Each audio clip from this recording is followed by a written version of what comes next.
really don't know how you sat there and had your microphone pointing away from your mouth and didn't realize that your microphone was supposed to be pointing at your mouth, but that was just me being really stupid, but that was pretty impressive. peak dumbass. You have a lot of blonde Pollock moments for somebody who's not a blonde Pollock. I don't know. Maybe I need to go blonde. Maybe. I think it would fit you. Anyway. Welcome back to the LGBTerrorCast, where we talk about gays, girls, and gore. We love you, and it's because we love you that I'm going to offer a couple disclaimers immediately, pretty major ones. One is we're going to be structuring this episode a little differently, a lot more monologuing. I wanted to minimize the amount of times we interrupted each other because I know that that's been an issue. It makes the audio peak. It's a whole pain in the ass. The other disclaimer is, to everybody listening, if you came here to hear Carling and I do any kind of in-depth analysis on Nightmare 4, you might not want to listen to this one, because I'm not going to talk a lot about anything that Nightmare 4 did right, and in fact, the only reason I'm not skipping over Nightmare 4 is because I think there's some value in discussing where it went horribly, horribly wrong. And while I don't particularly like Nightmare 5 either, I definitely think that we need to combine these two just to fill an episode with something that isn't a total negativity fest. I'm about to launch into the negativity fest, though, so be warned. I will put a timestamp in a pinned comment that lets you skip right to our discussion of Nightmare 5 and its commentary on parenthood and Freddy's gender and whatever the fuck we're going to talk about on that. But right now, I'm going to tell everybody why I fucking hate Nightmare 4, and it's because these characters are nothing. Alice, as a protagonist, is a nothing fucking character to me. And I know that sounds really harsh, and I don't have it out for anyone who likes Alice as a final girl, because she's a fictional character, and it's not her fucking fault that she was written with all the reactivity and charisma of the piece of toilet paper you sit on when you can't find a pad. But she was not a good final girl. Her victories came too easily. She was given special powers that were totally outside the realm of the craziness that even Dream Warriors established, and Dream Warriors established a lot of fucking crazy. And in doing so, it made it so that everything she does feels cheated, besides the fact that she just gapes like a fish at everything that happens around her. We were given a final girl that is essentially able to just throw Freddy's supernatural powers back in his face. There's no disparity, there's no power imbalance. She feels cheap, she feels lazily written, because she is. She never had to overcome mundanity to defeat Freddy, which has thus far been the point of every fucking goddamn Nightmare on Elm Street movie before this one. The intersection of the world of the mundane with the dream world, and how much of a struggle that is for even the most lucid dreamer to navigate. This fear of not surviving the night has been completely removed as an element from this movie. It undermines the severity of Freddy as a villain, and it completely devalues Alice's victories over him in my eyes. Excuse me, I'm about to take a sip of beer because I'm gonna fucking need it. It would be a different story if the stakes were high because Alice was legitimately perceptively devastated by the risk of losing her friends. But she fucking isn't. And I don't want to attribute that to the actress, because I truly don't know if she was, acting badly or if this was bad writing. But the facts are, we were given an emotionless, blank fucking slate of a character for a protagonist, surrounded mostly by other emotionless, blank fucking slate characters as side characters. I can't even fucking talk, I'm so angry. Most of whom were completely unlikable, and were only there to die as a device to drive forward the plot. This movie relied entirely, in fact, on driving the plot with kills and only kills. The main group of survivors is not proactive. They don't really do anything except walk around, or sit around, and kind of maybe panic when they stand around and watch one of the other kids die. They don't actively cause any forward motion. The progression of this movie's story is painfully slow because it's left almost entirely up to Freddy to progress the plot. And Freddy's he's driving behind us in a fucking helicopter, you can hear it. Hi, Freddy. It's left entirely up to Freddy, and Freddy's only in this movie for like fucking 10 minutes, 15 max. I swear to God he can't be in it for more than 20. I doubt he has more than 15 minutes of screen time. It does not seem possible.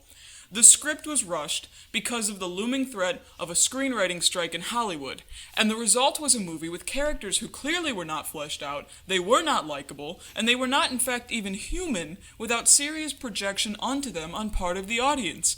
And I mean, honestly, there were, 2 or 3 characters in this movie that I actually enjoyed watching that weren't Freddy. the punk girl and her nerdy girlfriend and Kincaid, and every single goddamn one of them was just there to die. They died. They were there to die. Even Kincaid, who I fucking adore, as we've established, was killed off in the first 5 or 10 minutes, when they could have easily just left him out of it. Just leave him the fuck alone. Because he didn't need to be fucking in there. They didn't need to bait us like that. You massacre a beloved character from the previous sequel just to do it, and it leaves a bad fucking taste in my mouth. I hate that Kincaid was there just to die too. Everybody in this goddamn movie, except for precious special Alice, was fucking expendable, and they felt expendable, which is a problem. It's a horrible relationship to have with the characters that you're supposed to be invested in, that you're supposed to enjoy watching on screen.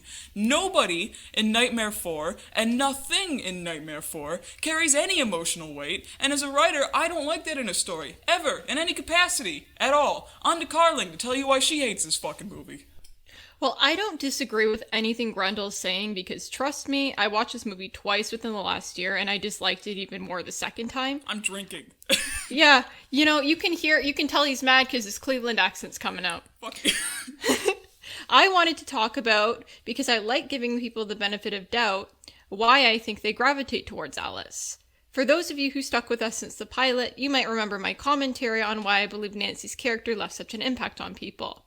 How Wes Craven struck a balance between presenting fucking Alice, she's in my brain now, presenting Nancy as an audience surrogate while still giving her a fully developed personality and arc.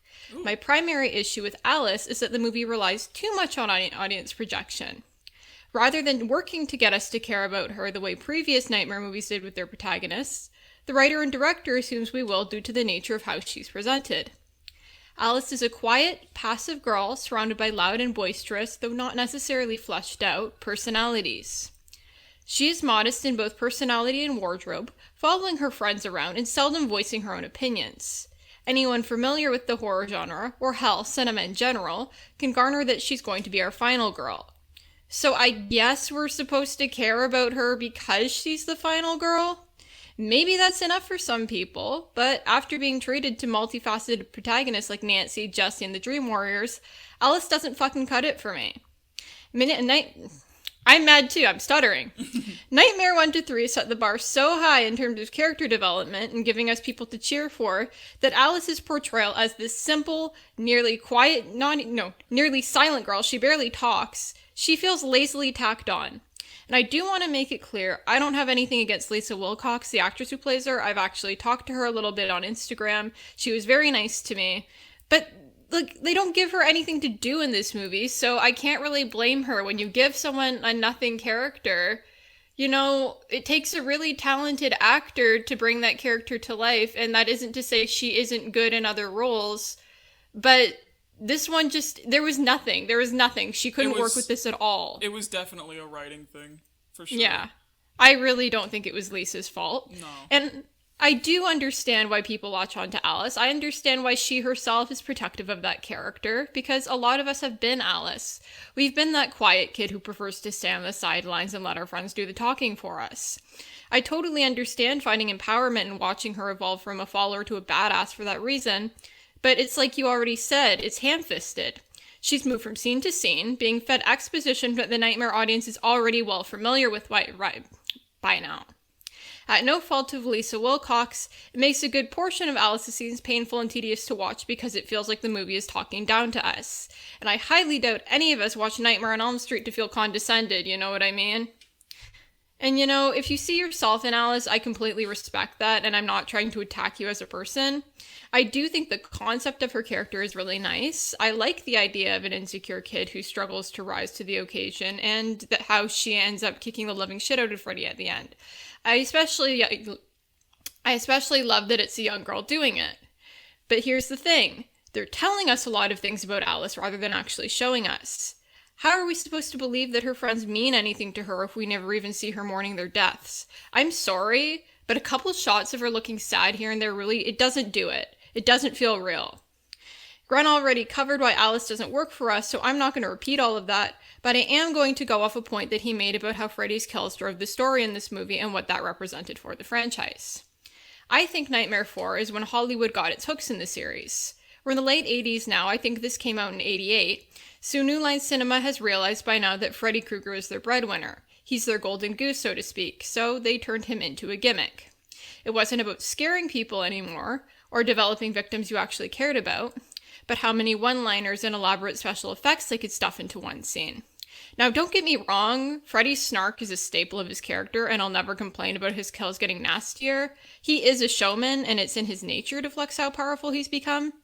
But Nightmare 4 demonstrates how, if we don't care about the people he's jeering at and butchering, the experience of watching these films becomes very hollow. It feels like we're watching any other slasher movie, and Nightmare on Elm Street was supposed to be something that wasn't just a slasher, it was supposed to be something beyond that. Yeah, and like, don't get me wrong, I don't think it's bad to enjoy some parts of Nightmare 4. I think I can enjoy some parts of any movie that I find particularly awful to watch.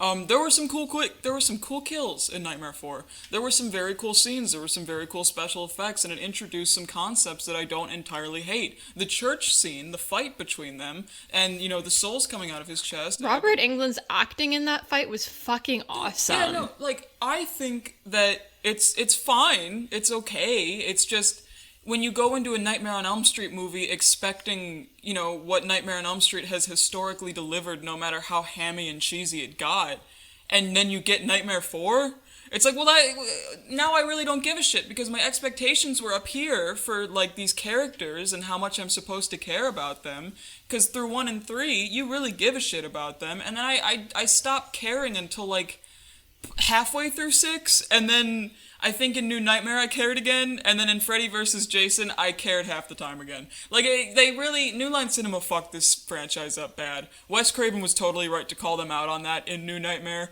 There were some very funny comments, and there was just some shit in New Nightmare that expressed how rightfully pissed off he was.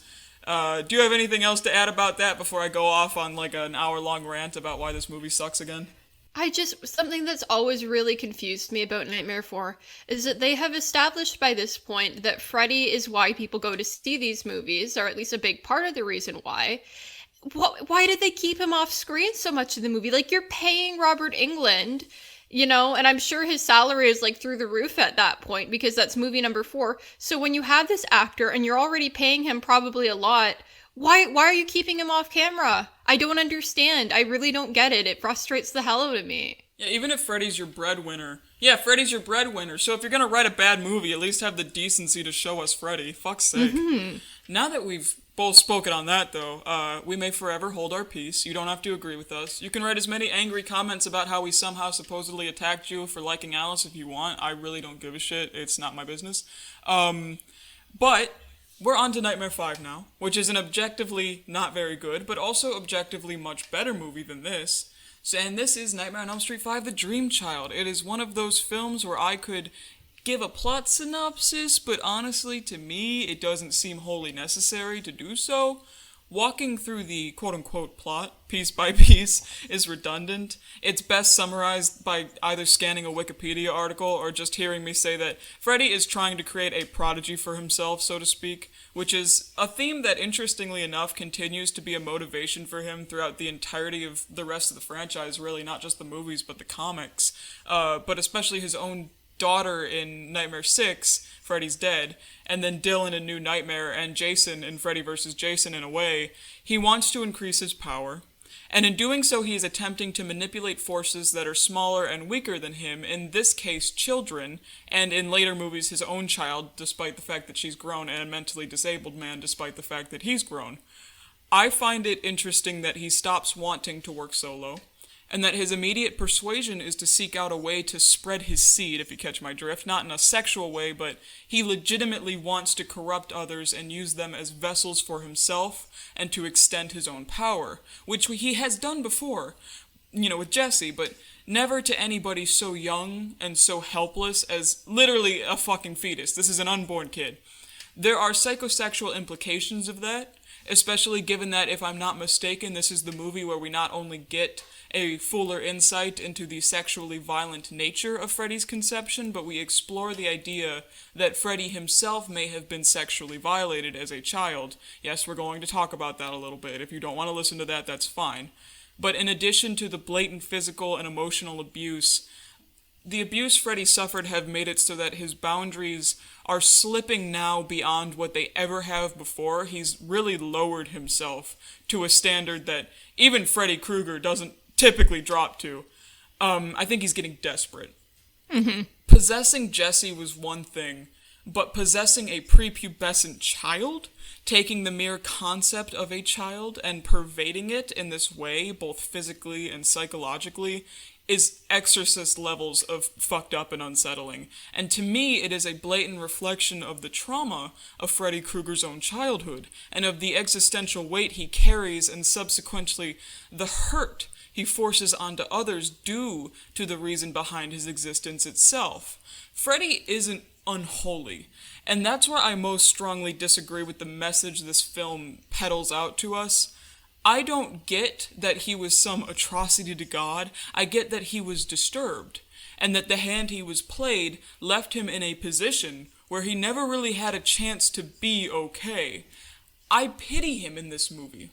Even if this movie isn't particularly,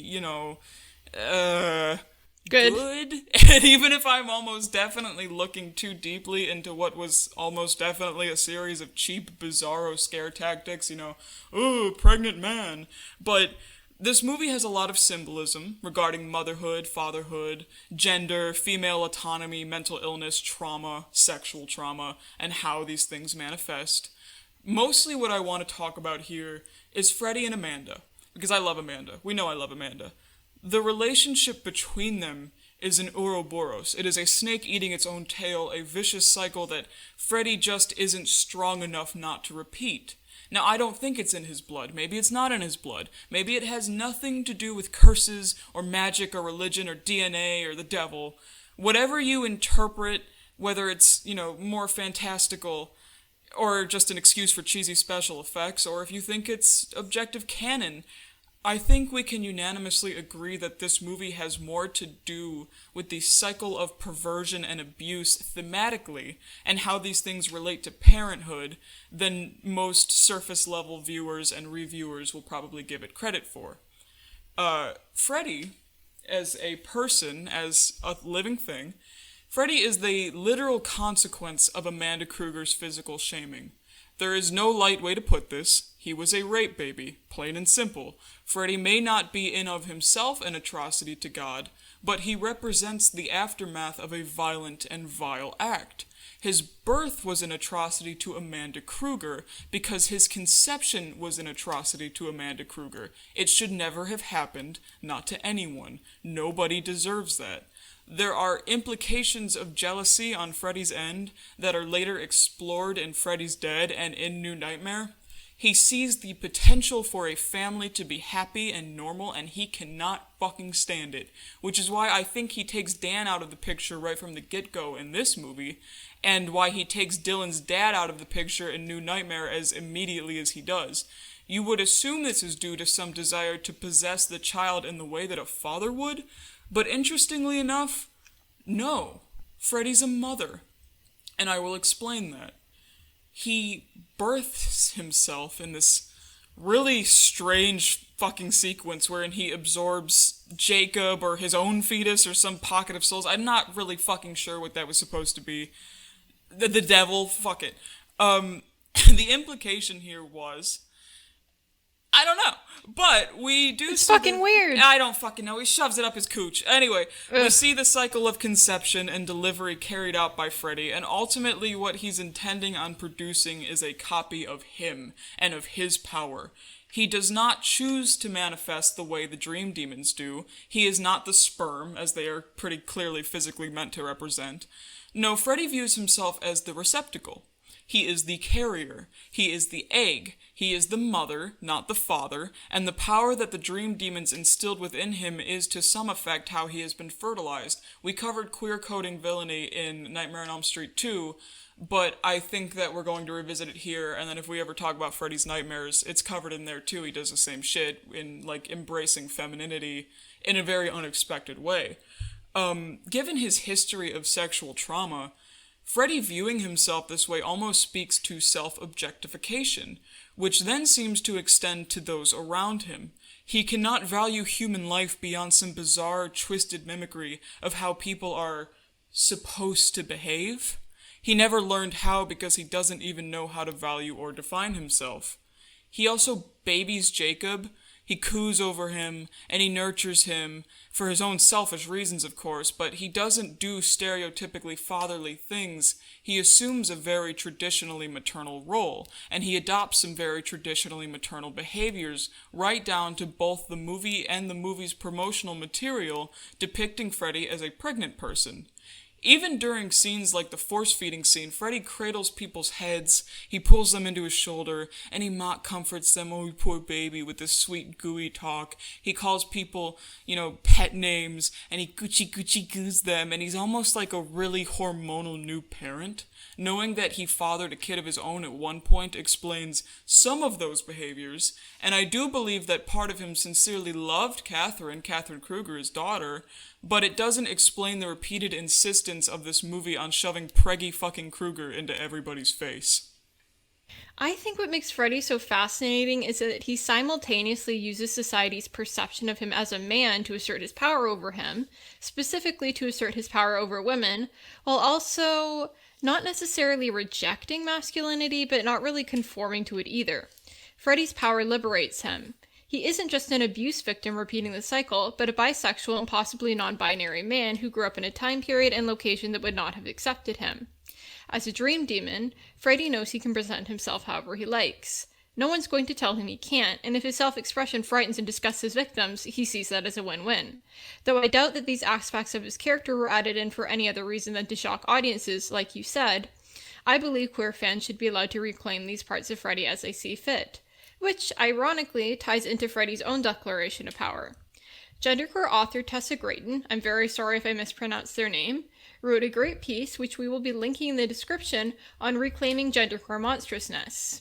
In the article, she uses she/her. She discusses the importance of queer monsters being active characters in their media, and that is exactly what Freddy is. He is the driving force behind the entire Nightmare on Elm Street franchise. Whether you like him or hate him, this is an indisputable fact. There is something empowering about a queer character with that level of significance in his own story, which is why I can't fault anyone in my community for latching on to Freddy. Seeing as we're discussing Freddy's development at this point in time, I would also like to talk about how utterly vindictive he is in this film. Yes, I'm aware we draw a lot of attention to Freddy's sheer levels of viciousness on this podcast, but holy fuck, he keeps getting worse! Once again, he asserts his power over a woman by invading Alice's mind and womb, which unfortunately can be read as an allegory for sexual assault. The baby in question, Jacob, is her son. Freddy does the exact same thing to his own mother when he forces her to deliver his spirit a second time. Like Grendel said, it's like watching a snake eat itself. Amanda gives life to this child, and he repays her by forcing her to relive her own trauma, which in turn makes her resent him even more than she did in the first place. It's ugly and it's sad, and I think Freddy has some awareness that he's doing something wrong to his mother, because Alice herself says that he's scared of Amanda. Though we're not really sure if Freddy is scared of the power Amanda holds over him, or if he's simply ashamed to face her, that's kind of left up to interpretation. Back to Freddy's viciousness, I don't think it's a coincidence that every single person he targets in this film is a friend of Alice's. Though I'm not a fan of how her character was handled, up until Nightmare 6 she did put a major monkey wrench in his power levels, and he knows that. So he returns the favor by putting the people closest to her through the cruelest and most excruciating deaths we've ever seen in the series thus far, especially poor Greta and Dan. I can't really do justice to these scenes by describing them out loud, so I recommend looking up the uncut versions when you get the chance. If you think the puppet scene from 3 was bad and the cockroach scene from 4 was bad, you're in for a real treat. Like, Greta's especially, do not watch that while you're eating, and do not watch that on an empty stomach. It's gross. Or do if you enjoy mukbang channels, because I'm sure you'll probably fucking love it. To me, ultimately, this movie says a few things, all of which I think I've cited my thoughts and sources on throughout the episode already, and the conclusions I've sort of... Is that a seagull? I hear a squeaking. Is that your nose? That might have been my nose. What the hell? Freddy lives in my nose. I'm keeping that in because it was funny. I don't know if the little squeaking is going to come through on the recording, but there was a gentle whistling that sounded like distant seagulls. It was almost beautiful. It was poetic in a way. There's a little clown in my nose.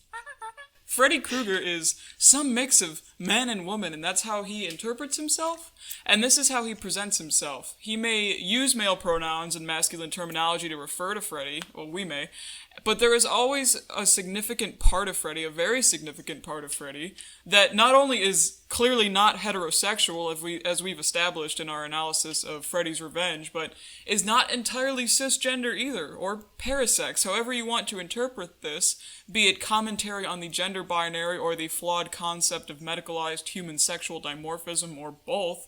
Freddy has subverted this, this ideal. I know it was probably just to freak the audience out at the time, again, queer coding, but it's the 21st century, and this insinuates a lot more to me as a two-spirit person than just, the funny man do a pregnant is funny and scary, and how hilarious this will be. Motherhood is, for one, thrust upon women no matter their circumstances, and in equal parts, it is robbed from them when they want it. Women are not allowed to win. Women are not allowed to be mothers. People, in general, are not allowed to be mothers in any right, because there is no apparent right way to be a mother. If you love your child too much, or you don't love them enough, everybody's a fucking critic. Amanda Krueger was forced to both have her child and surrender him. Alice has her child thieved from her by Freddy before he is ever born. Freddy himself subverts every expectation placed upon him and adopts his own bastardized version of a maternal role. Motherhood is fucked up. It is a viscerally distressing concept, much less a process, and I'm not even fucking old enough to truly grasp a lot of the weight this theme carries. I just know that it carries it. I feel so bad for my mom. Every fucking time I watch this movie, I'm like, holy shit, you've been through some... Her name's Amanda, too, so I kind of have a twinge of sympathy. See, Freddy's driving behind us in a car. Sexual trauma has more to do with extended poor behavior and poor self-image and poor treatment of others than a lot of people think it does. The fate Amanda Krueger is condemned to at the end of this movie angers me for this reason. She is resurrected only to yet again have her child forced upon her, to have Freddy forced into her, to have a man forced into her. And Freddy thusly is forced together with her too, both left in this assumed state of unwanted codependence. It is intimacy in the most grotesque and upsetting way that I think intimacy between an unconsenting mother and her unwanted son could be conceived. Before I get into my own points, I just want to say I think one of the creepiest things about the ending of 5, when we jump back to Freddy in 6, some time has passed between 5 and 6.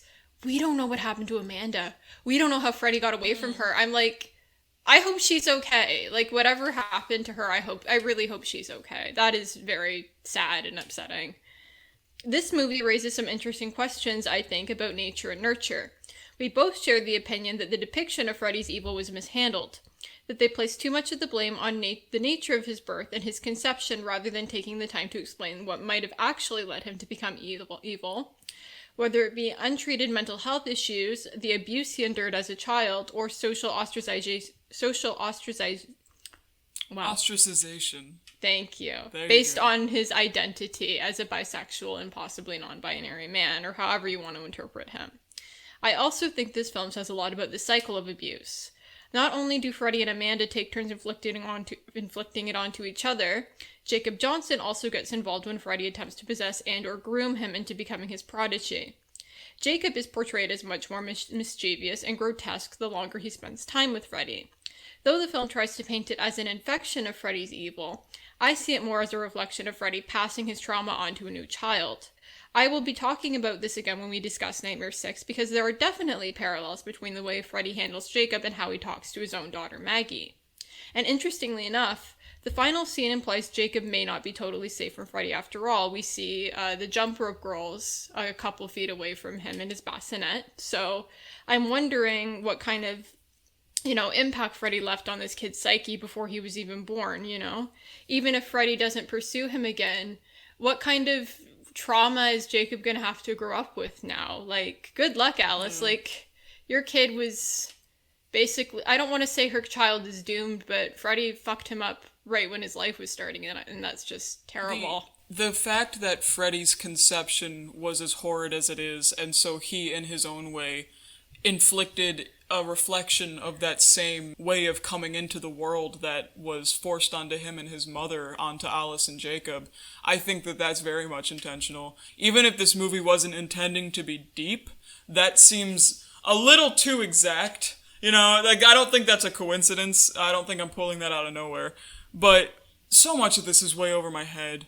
And it's hard for me to talk about for reasons I really don't care to disclose to an audience of however many people actually listen to this.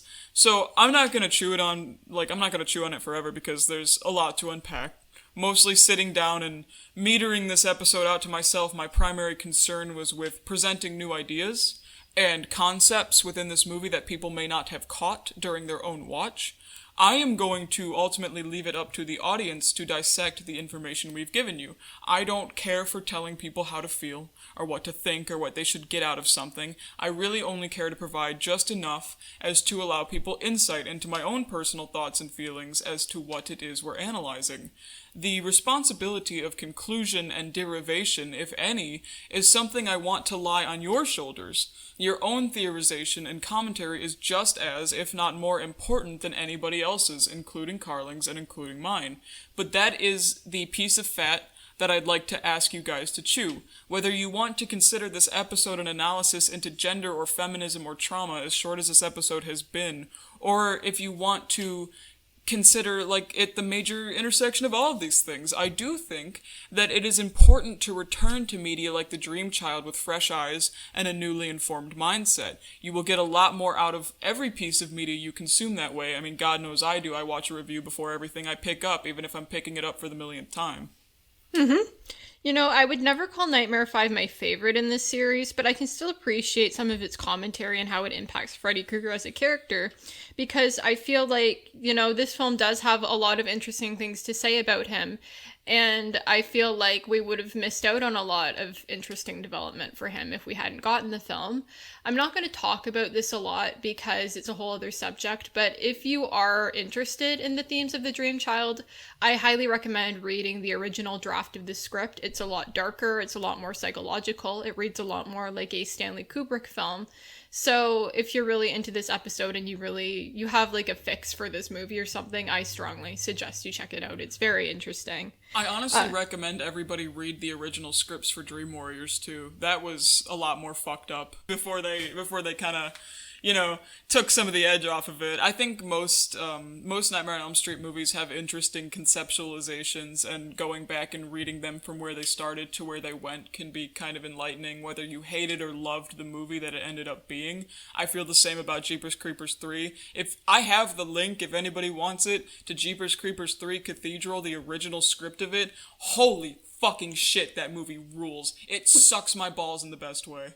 We are going to be talking about Jeepers Creepers at some point, so if there are any fans of the series listening, keep your eye out. We're going to do that eventually. I'm very excited. We love those movies. Yeah. Gina Davis, if you're listening, call me.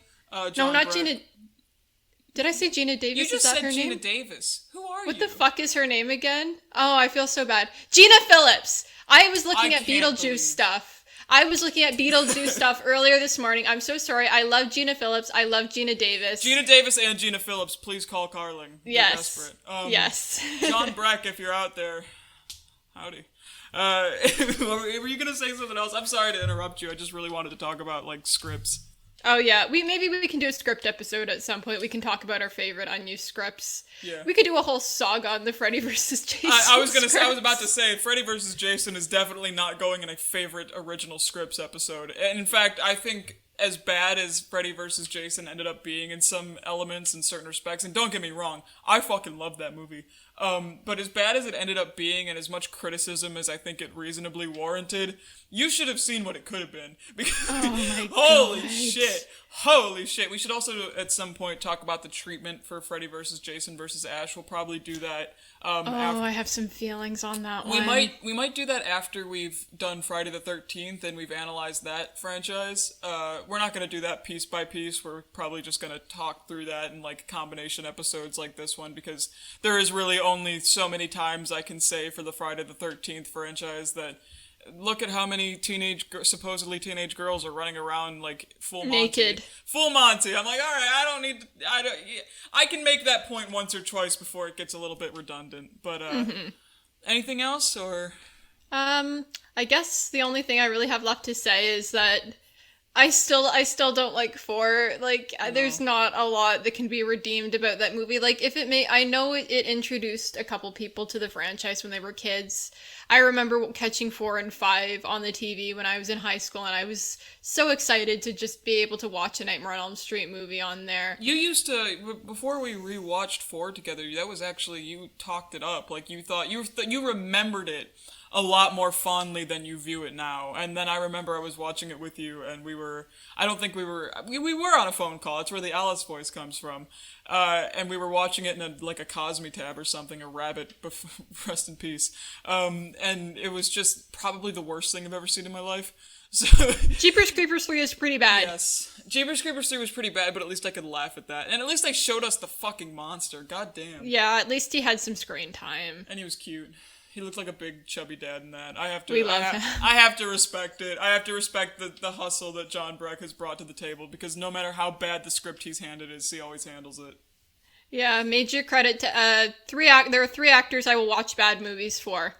Jonathan Breck, Robert Englund, and David Howard Thornton. They are always good. No, even if the movie is bad, those 3 are always good. I would say that I'd also watch, this isn't horror related, but I also watch any Albert Brooks movie, even if it's bad, but to be completely honest with you, there is not a bad Albert Brooks movie. Willem Dafoe I will watch bad movies for.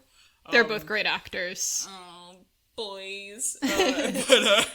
Yeah, I mean, that's really all. And I'm glad we were able to touch on this movie, or these movies, with the lens that, well, I think Nightmare 5 deserves. The movie is goofy. And it may not be especially good. I will never claim that it is. I really don't like a Nightmare on Elm Street movie after 3 until, again, halfway through 6, and then after that I could kind of get into New Nightmare. I thought that the, lore, some parts of New Nightmare were really stupid, but I thought the actual, the reach New Nightmare was making was not so far that I couldn't buy into the meta. It was very well made. Oh, it was cool. It was cool as shit. And if they had even more, an even higher budget to make that movie, holy shit. I think Mike and Jay We Watched a Movie said the same thing. It's been a while since I've listened to that review, but this whole idea of actual Freddy Krueger being an urban legend and, being controlled by some demon who's only suppressed by a certain level of public awareness. I thought that was pretty sick, the whole Tartarus and Hades thing that he had going on. I liked that. I have to say, since we're on the topic of We Watched a Movie and we're buddies with those guys, they are doing a commentary series for A Nightmare on Elm Street, and I believe they're up. I want to say they're uploading one every day, but please don't quote me on that. But I thought they uploaded 2. I think they've uploaded 2 already. They might upload 1 or 2. They've done 1 and 2. Yeah, they're pretty cool guys. I mean, they're really cool guys, not pretty cool. They're very nice people. Yeah, they kind of inspired us to start doing this, having our monthly Patreon streams and just them giving us advice and talking us up a little bit. They mean a lot to us. So go check them out. They're doing a commentary. They've done reviews of these movies before. Sorry, I'm uhing a lot. I've had a whole can of beer, and as you can see, I get a little less coherent when that happens. Don't we all? I'm kind of a lightweight. But, yeah, I wanted to analyze Nightmare 5. I know that it might not be good, but there's something to be said about the content and the thematic elements therein, and it's not my way to ignore that. So, sorry for this being a short episode. It might be a welcome change after the length of the last one that I thought was going to be 45 minutes, and it wasn't. Thank you for tuning in to episode 4 of the LGBTerrorCast. We are excited to see you for the next episode, where we talk about whatever the fuck was going on with Maggie Burroughs and Freddy's Dead, who is, by the way, Catherine Krueger. Spoiler alert, I don't know why you're listening to us if you haven't watched these movies. Don't forget to like, comment, and subscribe if you'd like future installments of this podcast shoved directly into your possibly imaginary uterus. And we love you. Stay cool.